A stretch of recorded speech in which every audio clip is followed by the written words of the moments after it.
그리스도께서 우리를 위하여 저주를 받은 바 되사 율법의 저주에서 우리를 속량하셨으니 기록된 바 나무에 달린 자마다 저주 아래에 있는 자라 하였음이라. 갈라디아서 3장 13절 말씀.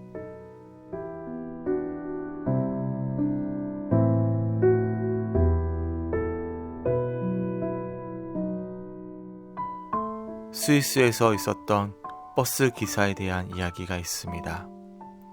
승객을 가득 실은 버스가 고개를 넘어 내리막에 막 진입했을 때입니다.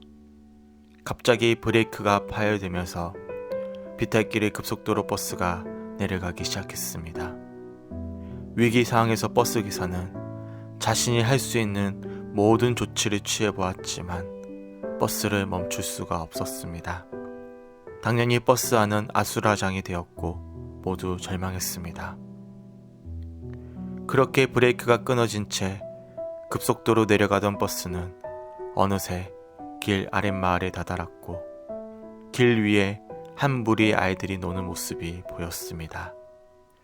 그런 아이들을 목격한 버스 기사는 급히 경적을 울렸고 다행히 아이들 대부분 길에서 벗어났습니다.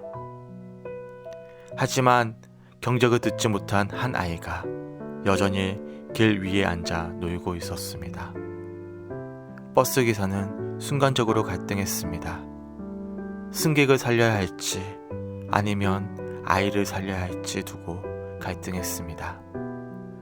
그리곤 더는 피할 수 없어 길 위의 아이를 치고 말았습니다. 그렇게 아이를 치고 간 버스는 건너편 언덕 위에서 멈춰 설 수가 있었습니다. 그렇게 버스에서 내린 승객들은 버스에 치인 아이를 보고는 다들 하나같이 버스 기사를 향해 살인자라며 비난을 퍼붓기 시작했습니다. 하지만 버스 기사는 아무 말도 하지 않았습니다. 단지 아이를 품에 안고는 흐느끼면서 동네 오솔길로 걸어 들어갔습니다. 끊임없이 살인자라며 야유를 퍼붓는 승객들과 아이를 안고 흐느끼는 버스 기사의 모습을 지켜본 마을의 한 사내가 이렇게 외쳤습니다.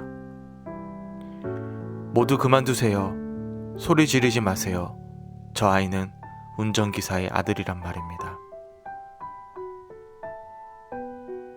강림절을 맞이한 오늘 승객을 살리기 위해 사랑하는 아들을 희생시킬 수밖에 없었던 버스기사처럼 피할 수 없는 죽음과 심판이라는 길 위에서 벗어날 수 없는 우리를 위해 하나뿐인 독생자 예수 그리스도가 오셨습니다.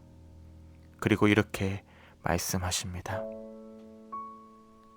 그리스도께서 우리를 위하여 저주를 받은 바 되사 율법의 저주에서 우리를 속량하셨으니 기록된 바 나무에 달린 자마다 저주 아래에 있는 자라 하였음이라.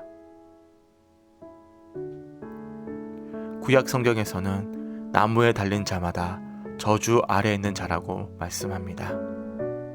이처럼 율법의 저주로부터 우리를 속량하시기 위해 우리 주님이 이 땅 위에 오셨습니다.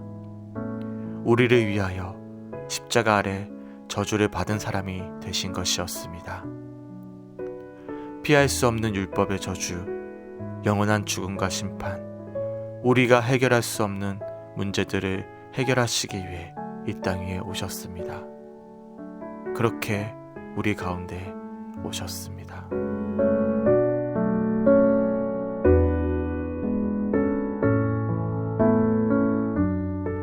강림절을 맞이한 오늘 우리 가운데 오신 주님, 우리 가운데 오실 주님, 그 주님을 기다립니다. 우리를 구속하시며 속량하실 그 놀라운 주님의 은혜와 사랑을 바라봅니다.